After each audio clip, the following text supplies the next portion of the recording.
जय महाकाल। हर हर महादेव।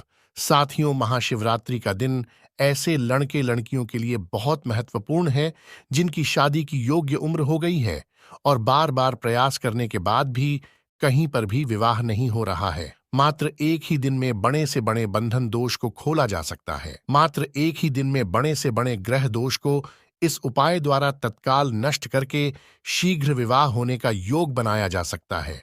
महाशिवरात्रि के दिन भूमंडल पर ग्रह नक्षत्र का विशेष प्रभाव होता है। ऐसी स्थिति में किसी भी लड़का या लड़की की कुंडली में चाहे पितृदोष की वजह से, नजर दोष की वजह से, मांगलिक दोष की वजह से या किसी भी प्रकार का ग्रह दोष के चलते शादी का रिश्ता पक्का नहीं हो रहा है। माता पिता के द्वारा जहां कहीं पर भी शादी के रिश्ते के लिए बात चलाई जाती है, लास्ट में आकर बात टूट जाती है, सफलता तक नहीं पहुंचती है, तो ऐसे में जरूर ध्यान रखें कि साल 2024 में 8 मार्च शुक्रवार के दिन महाशिवरात्रि का संयोग बन रहा है और इस दिन का आप जरूर लाभ उठाएं। एक ऐसी छोटी सी चमत्कारी प्रयोग विधि बता रहा हूं, मात्र एक ही दिन में आपके बंधन को खोल सकती है और शीघ्र विवाह होने का, जल्दी से जल्दी शादी का रिश्ता पक्का होने का योग बना सकती है। इस प्रयोग विधि को जिस लड़का या लड़की का विवाह नहीं हो रहा, यदि वह स्वयं करें तो बहुत ही ज्यादा असरदार रहेगा। यदि स्वयं नहीं कर सके तो ऐसी स्थिति में माता पिता अपने बेटा या बेटी के जल्दी विवाह होने के लिए इस प्रयोग विधि को 8 मार्च महाशिवरात्रि शुक्रवार के दिन जरूर संपन्न करना है। किस प्रकार से इस प्रयोग विधि को संपन्न करना है, जानकारी देने से पहले बता दूं, यदि आपने सब्सक्राइब नहीं किया है तो चैनल को सब्सक्राइब आप जरूर कर लीजिए। इससे आपको बहुत ज्यादा फायदा होगा और आप हमेशा मेरे साथ जुड़े रह सकते हैं। तो चलिए साथियों, विषय पर चलते हैं।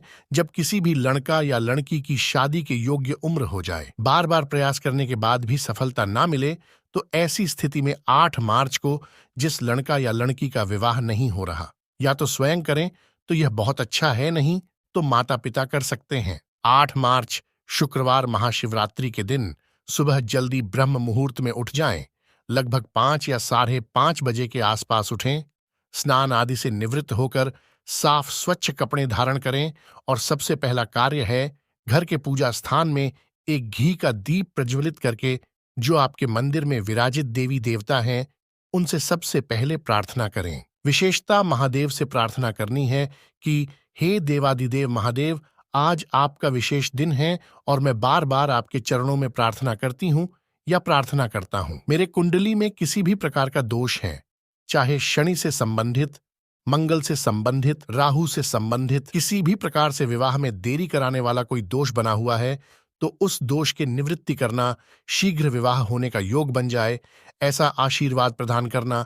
ध्यान रखना, जब भी आपको पूजा पाठ प्रार्थना कोई भी करनी है, कमर झुका के नहीं बैठना। रीढ़ स्तंभ सीधा रखते हुए पूर्ण भाव, सच्ची तन्मयता, एकाग्रता के साथ आपको प्रार्थना करनी है और उसके पश्चात आपको एक विशेष प्रयोग शुरू कर देना है। सबसे पहले आपको तांबे के पात्र में जल ले लेना है। चांदी का पात्र भी ले सकते हैं या स्टील का पात्र ले सकते हैं। अब उसको जल से भरे और उसमें थोड़ा सा 1-2 बूंद गंगा जल की मिला लें। उसके बाद 1-2 बूंद कच्चे दूध की मिला लीजिए। थोड़ा शहद उसके अंदर आपको मिला लेना है। 5-7 दाने काले तिल के आपको उसमें मिला देने हैं और थोड़ी भांग, यदि संभव हो सके तो पत्थर पर घिस के भांग तैयार करें तो बहुत ही अच्छा है, नहीं तो आप सूखी भांग को पीस के और उसे लोटे में मिला लीजिए। ये मिश्रण तैयार करके आसपास में किसी भी महादेव के मंदिर में चले जाना है। पूर्व या उत्तर दिशा की तरफ मुख करके बैठ जाना है। सर्वप्रथम जो आपका मनोभाव है, मन की अर्जी है, उसको सच्चे भाव से, एकाग्रता से, पूर्ण आस्था से महादेव को सुनाना है। महादेव के चरणों में अपनी अर्जी रखें कि हे महादेव, मेरे बेटा या बेटी की कुंडली में कैसा भी कोई दोष है तो उसका निवारण करना, शीघ्र विवाह होने का योग बन जाए, ऐसा आज आशीर्वाद हमें प्रदान कर देना। अगर स्वयं कर रहे हैं तो अपने लिए प्रार्थना करें। उसके पश्चात जो लौटा लेकर गए हैं उससे महादेव का अभिषेक करते हुए आपको मंत्र बोलना है। मंत्र को याद कर लीजिए या कहीं लिख लीजिए। ओम गौरी शंकराय नम, ओम गौरी शंकराय नम। इस मंत्र को बार बार दोहराते रहें और धीरे धीरे उस जल से अभिषेक करते रहना है। उसके बाद फिर दोबारा जल से उस लोटे को भर के महादेव को अभिषेक कर देना है। ध्यान रखें कि महादेव को भांग और बेलपत्र सर्वाधिक प्रिय है। अब सुनिए कि अभिषेक करने के बाद आपको करना क्या है।